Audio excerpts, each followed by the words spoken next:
Hello दोस्तों, कैसे हैं आप। देखिए दोस्तों, आज लगभग हर इंसान ना डिप्रेशन का शिकार होता जा रहा है। खुद को डिप्रेस्ड बताता है, आत्महत्या करना चाहता है।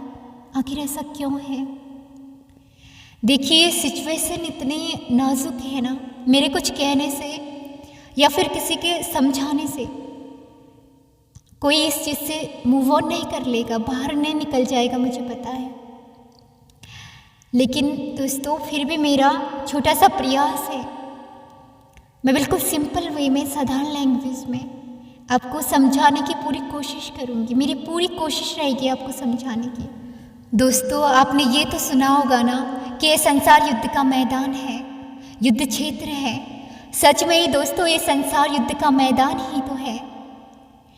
आप इस संसार में पैदा हो गए हैं ना, तो आप ये समझ लीजिए कि आप युद्ध के मैदान में पैदा हो गए हैं। अब जब आप युद्ध के मैदान में पैदा हुए हैं तो आपको लड़ना तो पड़ेगा ही ना। आप पर वार होंगे, वार किए जाएंगे विपरीत परिस्थितियों के, झंझावातों के, दुखों के, विपत्तियों के आप पर वार होंगे। आपके हाथी घोड़े मार दिए जाएंगे। हाथी घोड़े मार देने का मतलब क्या है? आपके दिल तोड़ दिए जाएंगे, आपका अपमान किया जाएगा, आपको अपमानित कर दिया जाएगा, आपके सीने छलनी कर दिए जाएंगे, आपके शरीर में अनेकों घाव दिए जाएंगे, ऐसे ऐसे वार किए जाएंगे आप पर। लेकिन आपको हारना नहीं है, डटकर सामना करना है। इस संसार रूपी युद्ध के मैदान से भागने का कोई ऑप्शन नहीं होता है। यहाँ आपको सिर्फ दो ही ऑप्शन मिलते हैं, या तो लड़ना पड़ेगा या तो फिर हार मान लेनी पड़ेगी। हार जाने का मतलब क्या है? अब आप डिप्रेस्ड हो चुके हैं, अब लड़ना नहीं चाहते। देखिए दोस्तों, इस संसार में जीना इतना आसान नहीं है। अगर जीना इतना आसान होता ना, तो साक्षात भगवान राम इस संसार में नहीं आते हमें ये सिखाने कि जीवन कैसे जिया जाता है। भगवान राम को कोई शौक नहीं था इस संसार में आने का, इस दुख रूपी संसार में आने का उन्हें कोई शौक नहीं था। वो सिर्फ हमें इस संसार में सिखाने आए थे कि संसार में कैसे जिया जाता है। भगवान राम के जीवन में अनेकों विपरीत परिस्थितियां आई थी। एक विपरीत परिस्थिति समाप्त हुई नहीं कि दूसरी आकर सामने खड़ी हो जाती थी। लेकिन भगवान राम ने कभी भी लक्ष्मण से ये नहीं कहा कि लक्ष्मण, मैं डिप्रेशन में चला गया हूँ, मैं डिप्रेस्ड हो चुका हूँ, मैं आत्महत्या करना चाहता हूँ। ये कभी नहीं कहा था भगवान राम ने लक्ष्मण से। डटकर युद्ध किया था, साहस और धैर्य से विपरीत परिस्थितियों का सामना किया था और अंत में विजय को प्राप्त किया था। देखिए दोस्तों, हमारी ज़िंदगी के दो पहलू हैं, सुख और दुख। आप इसे ऐसे भी समझ सकते हैं जैसे हमारी ज़िंदगी का एक पार्ट है नाइट पार्ट है, मतलब कि सैडनेस पार्ट है, और दूसरा हमारी ज़िंदगी का हैप्पीनेस पार्ट है, मतलब कि डे पार्ट है। एक day part and night part दोनों ही हमारी ज़िंदगी का हिस्सा हैं और इन्हें हमारी ज़िंदगी में आना ही आना है। ये आते ही आते हैं। अब दोस्तों, जब हमारी ज़िंदगी में हैप्पीनेस पार्ट आता है ना, तो हम उसे बड़ी खुशी खुशी अपना लेते हैं, एक्सेप्ट कर लेते हैं। लेकिन वहीं जब हमारी ज़िंदगी में सैडनेस पार्ट आता है ना, तो हम उसे एक्सेप्ट नहीं करना चाहते, हम उससे दूर भागना चाहते हैं। और यही सिचुएशन जो है ना, डिप्रेशन की सिचुएशन है। जब हमारे सामने ऐसी कंडीशन आ जाती है ना, मतलब सैडनेस पार्ट हमारी ज़िंदगी में आता है ना, हमें आंखों के सामने बिल्कुल ब्लैक होल सा दिखता है।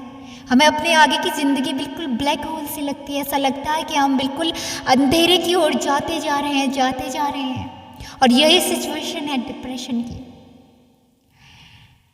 सच तो ये है दोस्तों, हम हार मान चुके हैं, हम उस चीज़ को एक्सेप्ट नहीं करना चाहते हैं, जबकि सैडनेस भी हमारी ज़िंदगी का ही हिस्सा है।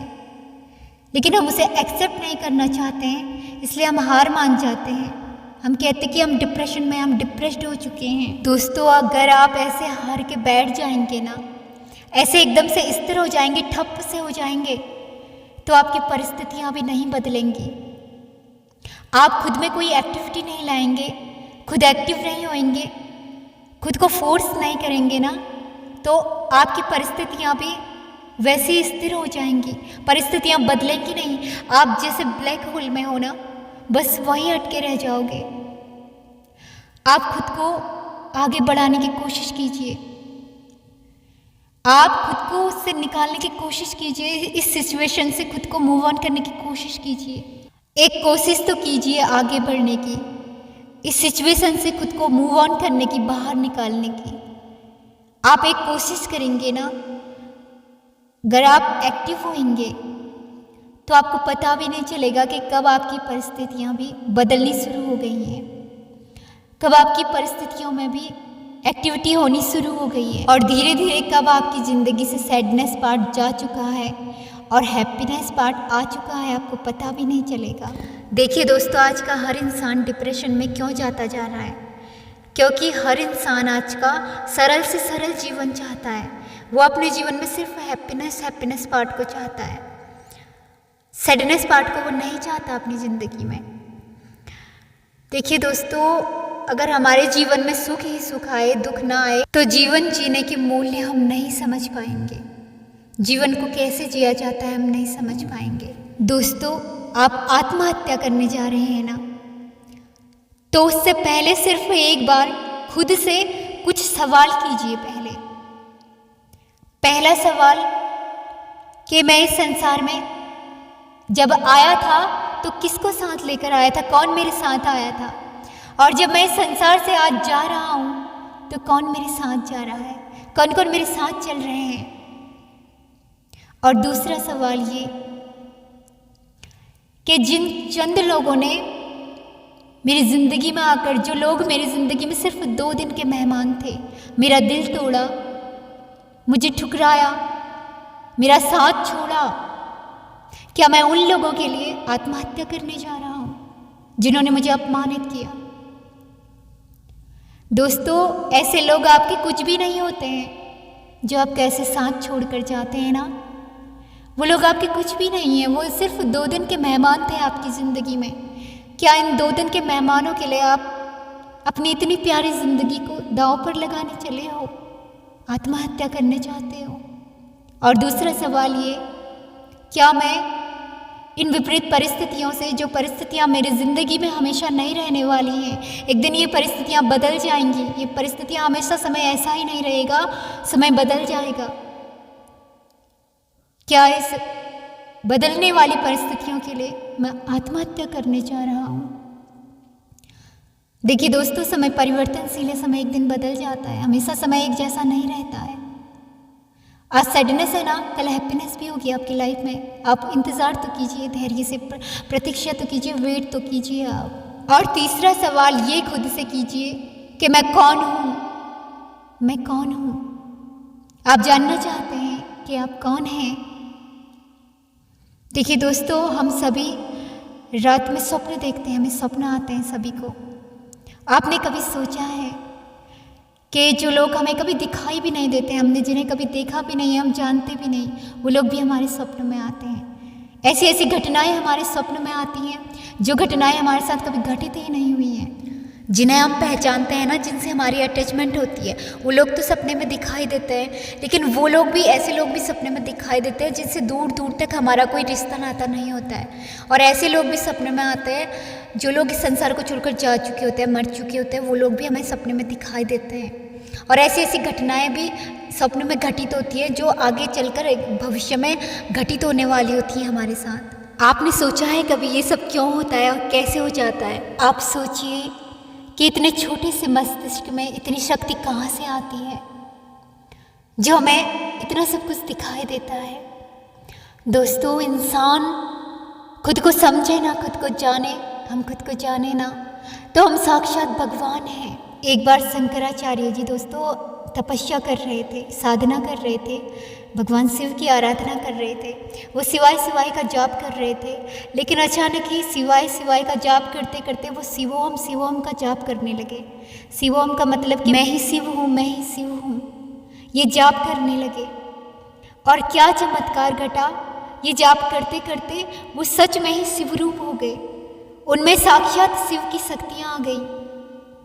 दोस्तों, इतनी महानता है हमारी, इतने महान हैं हम, यूं ही हम इस संसार में नहीं आए हैं। दोस्तों, हम सिर्फ ये हाड़ मांस का शरीर नहीं है। इस हाड़ मांस के शरीर के अंदर जो ज्योति रूप परमात्मा बसा हुआ है ना, हम वो हैं। इतनी महानता है हमारी। अब दूसरा सवाल ये खुद से कीजिए कि मैं इस संसार में क्यों आया हूँ। अब जानना चाहते हैं कि आप इस संसार में क्यों आए हैं। देखिए दोस्तों, हम इस संसार में सिर्फ पेट भरने, इंद्रिय सुख भोगने के लिए नहीं आए हैं। पेट तो जंगल का सूअर भी भर लेता है, इंद्रिय सुख तो जंगल का सूअर भी भोग लेता है। फिर हम में, पशुओं में और हम में क्या अंतर रह जाता है। हमारा जन्म किसी महान उद्देश्य के लिए हुआ है इस संसार में, सिर्फ पेट भरने के लिए नहीं। हमें अपने आत्म कल्याण का मार्ग प्रस्तुत करना है। संसार में आकर खुद को पहचानना है कि हम क्या हैं। हम सिर्फ मात्र ये शरीर नहीं है। दोस्तों, इस संसार का सफ़र तो फिर भी आसान होता है। इस सफ़र में साथ निभाने के लिए बहुत लोग मिल जाते हैं, लेकिन असली सफ़र तो मरने के बाद का होता है। उस सफ़र में कोई भी साथ नहीं आता, कोई साथ नहीं चलता, कोई साथ नहीं रहता। आपको उस सफ़र में अकेले ही जाना पड़ता है, अकेले ही जाना पड़ेगा। उस सफ़र में कुछ भी साथ नहीं रहता, कुछ भी साथ नहीं जाता। आप क्या सोचते हैं कि आप मर जाएंगे तो क्या आपके दुख समाप्त हो जाएंगे? आप आत्महत्या कर लेंगे तो क्या आपके दुख समाप्त हो जाएंगे? ऐसा बिल्कुल भी नहीं होता। आपके दुख समाप्त होने वाले नहीं हैं। जहाँ जहाँ आपकी आत्मा जाएगी ना, वहाँ वहाँ आपके दुख भी आपकी आत्मा के साथ ही जाएंगे।